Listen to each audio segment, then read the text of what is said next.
Hello friends, मेरा नाम है मनीष और आप देख रहे हो मेरा चैनल मैकनाउ। तो चलिए शुरू करके हैं आज का टॉपिक।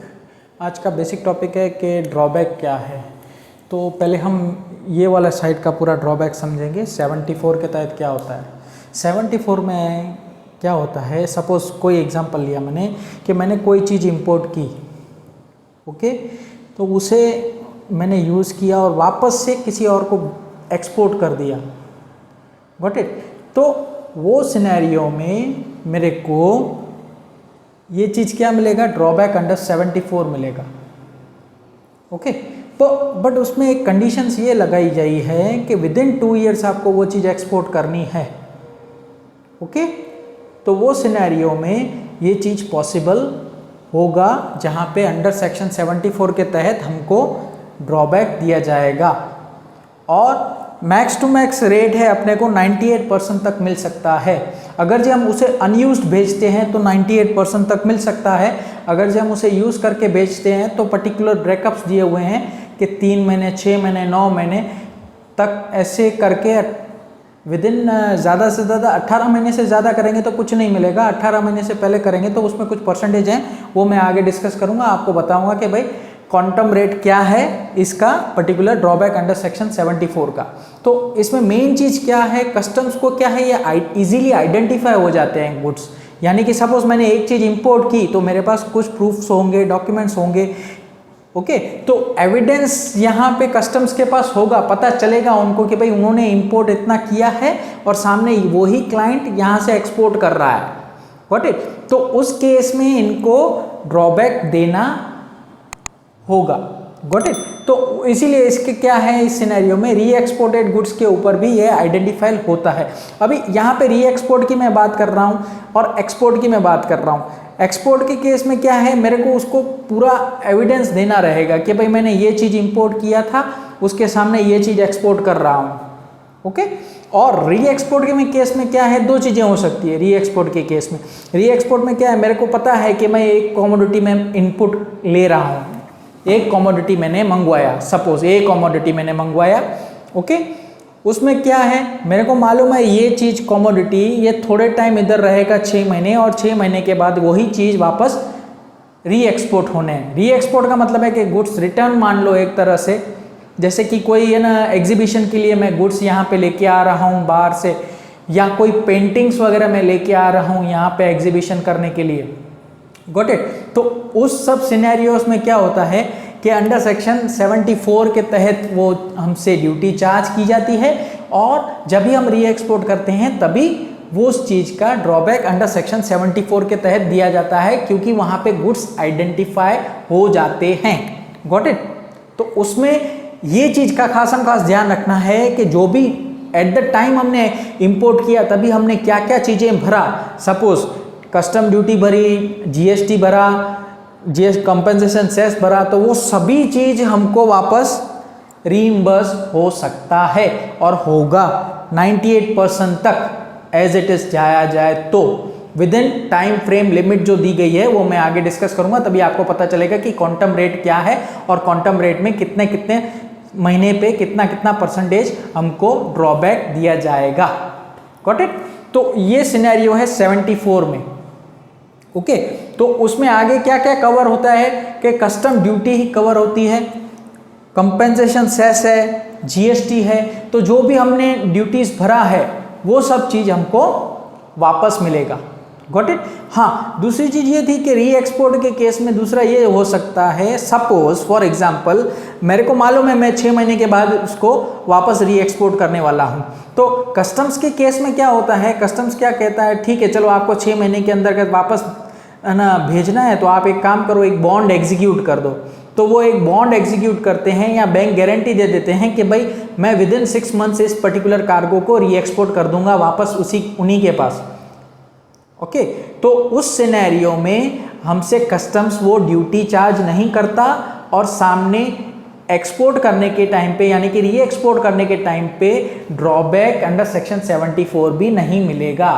ड्यूटी ही नहीं भरा तो ड्रॉबैक कहाँ से मिलेगा, गॉट इट। मेन चीज ये है, drawback is nothing but reimbursement of duty.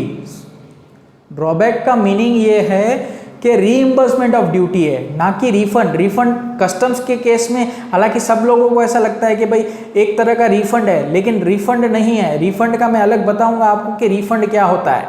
Refund का एक्चुअली मीनिंग है कि एक्सेस हमने गवर्नमेंट को पे कर दिया जो लीगली ड्यू नहीं है गवर्नमेंट का, ठीक है, जो लीगली ड्यू नहीं है गवर्नमेंट का, हमने एक्सेस पे कर दिया तो उसके लिए हम रिफंड ले सकते हैं। Got it. यहाँ पे ये रिफंड नहीं है, यहीं पे क्या है, रीइंबर्समेंट ऑफ ड्यूटी है। बट रीइंबर्समेंट ऑफ ड्यूटी किस सेंस में, कि भाई री एक्सपोर्ट कर रहे हो, इजीली आइडेंटिफाइड हो। अंडर सेक्शन 74 में क्या होता है कि गुड्स जो हैं वो कोई भी चीज़ इंपोर्ट हो रही है, उसी की उसी वही चीज़ वापस भेजी जा रही है, तो उस सिनेरियो में जो हमने ड्यूटी भरा है उसका हमको रीइंबर्समेंट मिलता है। Got it. बट उसमें कुछ क्राइटेरियाज हैं जिसमें कि क्या है, इस पर्टिकुलर अंडर सेक्शन 74 के तहत कोई भी प्रोडक्ट मैंने मंगवाया उसके ऊपर मैन्युफैक्चरिंग प्रोसेस नहीं होना चाहिए, एज इट इज जाने चाहिए। Got it. और क्या है, इजीली आइडेंटिफाइड होना चाहिए। मीन्स कहने का मतलब जल्दी कस्टम्स को आइडेंटिफाइड हो सके, एविडेंस हो ऐसा कि ताकि कस्टम्स को लगे हाँ भाई इसने इस पर्टिकुलर कार्गो के ऊपर ड्यूटी भरा है। सपोज फॉर एग्जांपल की मैं एक बात करता हूँ कि भाई सपोज ए ने कुछ गुड्स मंगवाया, फिर वही गुड्स उसने बी को भेज दिया। ए ने आउट ऑफ इंडिया से मीन्स इंपोर्ट किया गुड्स, फिर उसने वो गुड्स बी को बेच दिया, फिर बी ने क्या किया, सी को बेच दिया वो गुड्स, फिर सी ने क्या किया, डी को बेच दिया गुड्स। तो डी अभी क्या करता है, उसके ऊपर कुछ वैल्यू एडिशन करके, गॉट इट, उसके ऊपर कुछ वैल्यू एडिशन करके फिर वो चीज़ एक्सपोर्ट करता है। तो गॉट इट। तो यहाँ पे क्या हो रहा है कि ये जो ड्यूटी है वो ट्रांसफर की जा रही है, ए से बी के पास, बी से सी के पास, फिर डी के पास।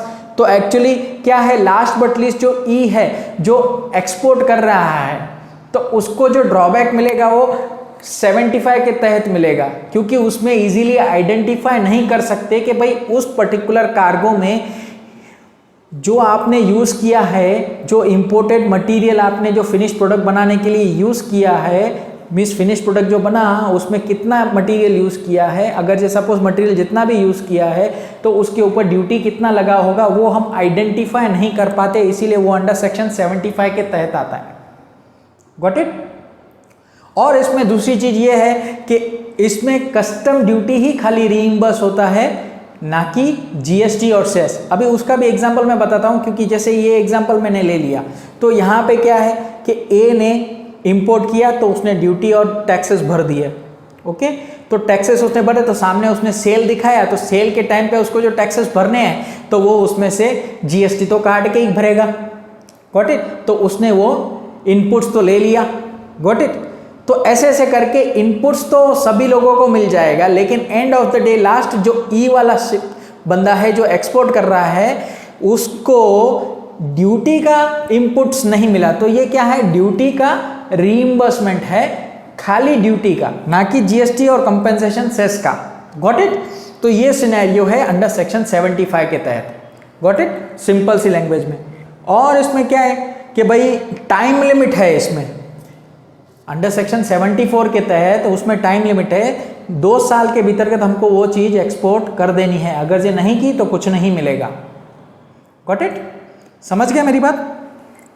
और क्या है इसमें यूनिफॉर्म रेट यानी कि क्वांटम रेट एक फिक्स किया गया है, वो मैं आपको बताऊंगा कि उसमें ऐसा है कि विद इन 3 मंथ्स करेंगे तो 95% तक हो जाएगा, 3 से 6 मंथ्स करेंगे तो 85% मिलेगा, फिर है ना वाइस वर्सा में आगे बढ़ते जाएंगे।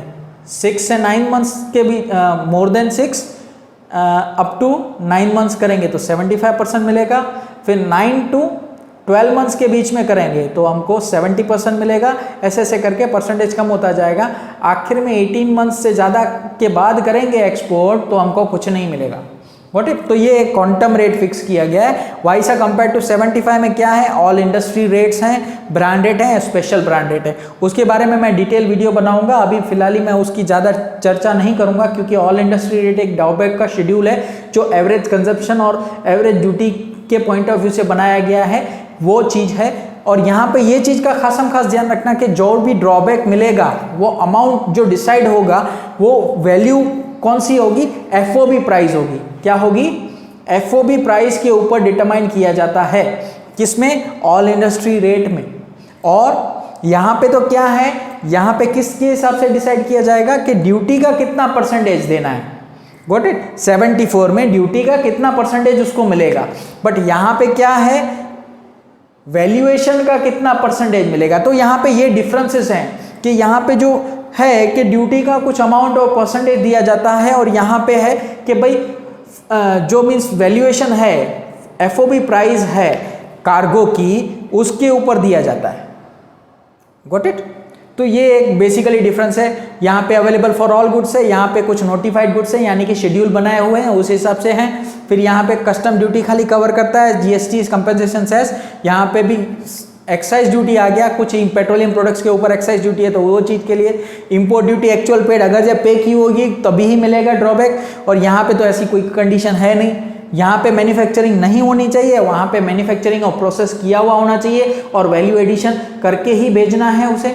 Got it. मिनिमम कुछ है 15 से 20% उसको वैल्यू एडिशन करके भेजना है। सपोज उसने कुछ गुड्स है ना इंपोर्ट किए, उसके ऊपर उसने मैन्युफैक्चरिंग प्रोसेस किया, सपोज 100 रुपये के गुड्स उसने यूज़ किए, बट उसको वो जो गुड्स हैं 120 करके बेचना पड़ेगा। Got it. तो उसके हिसाब से उसको ये चीज़ मिलेगा, all industry rate. Got it. तो ये यहाँ पे ये सिनेरियो है। यहाँ पे टाइम लिमिट है 2 साल, यहाँ पे टाइम लिमिट कुछ नहीं है। अंडर सेक्शन 75 के तहत यहाँ पे क्वांटम रेट मिलता है, यहाँ पे अलग अलग ऑल इंडस्ट्री रेट है, ब्रांड रेट है और स्पेशल ब्रांड रेट है। अभी ऑल इंडस्ट्री रेट में क्या है, सपोज फॉर एग्जांपल कि भाई एक्सपोर्टर को लग रहा है कि नहीं मेरे को इससे ज़्यादा का ड्रॉबैक मिलना चाहिए, समझ रहे हो मेरी बात, तो वो कहेगा, क्या करेगा, विद इन 3 मंथ्स वो एक कमिश्नर को, कस्टम के कमिश्नर को बताएगा कि भाई मैं पूरा वैल्यू एविडेंस देना चाहता हूं कि भाई मैंने इस पर्टिकुलर कमोडिटी के ऊपर इसमें इतना इतना प्रोसेस करके मैंने इतना इतना ड्यूटी भरा है, सो मेरे को उसके हिसाब से ऑल इंडस्ट्री रेट के हिसाब से नहीं, अभी मेरे को ब्रांड रेट के हिसाब से मैं उसका कुछ परसेंटेज के हिसाब से मेरे को मिलना चाहिए। तो उस हिसाब से उसको वो एन एविडेंस प्रोड्यूस करेगा कस्टम्स में, तो फिर कस्टम्स उसको फिर अलाउ करेगा कि हाँ भाई अभी आपको इतना ड्रॉबैक मिलना चाहिए ड्यूटी का, तो उस हिसाब से वो चीज़ बोला। लेकिन यहाँ पे ये चीज़ का ध्यान रखना, एक्सक्लूडिंग क्या होगा, यहाँ पे जीएसटी और कंपेंसेशन सेस को एक्सक्लूड करके जो अमाउंट आएगा ड्यूटी का, उसी के हिसाब से उसको दिया जाएगा ब्रांड रेट। Got it. तो ये एक थोड़ा सा छोटा सा सिंपल वीडियो था कि difference between 74 section under drawback क्या है और अंडर सेक्शन 75 ड्रॉबैक क्या है। विश ये वीडियो आपको अच्छा लगा हो तो लाइक शेयर सब्सक्राइब करना मत भूलिए। Until then keep watching my channel. फिर मिलते हैं नेक्स्ट वीडियो में।